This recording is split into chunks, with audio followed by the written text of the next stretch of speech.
வாழ்க்கை போகணும், என் பிள்ளைகள் வாழ்க்கை போகணும். அல்லேலூயா. இரண்டாவது, ஆமென், ஸ்தோத்திரம், நாங்கள் என்ன செய்யணும்? போகணும் ஆண்டவரே.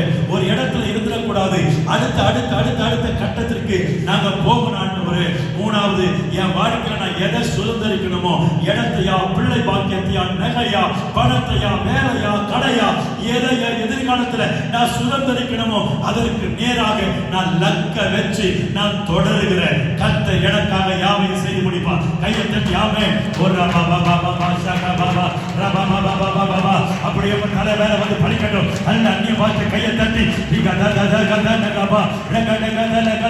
பரிசுத்த ஆவியுடைய வல்லமை இதுக்கு சொன்ன வார்த்தையின்படி அருமையான சகோதரனே, சகோதரியே, போதும் போதும், என் உயிரை எடுத்துக்கோ. கடவுளே சொல்லி சொல்லாத, சொல்லாத, சொல்லாத, என் உயிரை எடுத்துக்கோ, நான் செத்தா நல்லா இருக்கணும் சொல்லாத.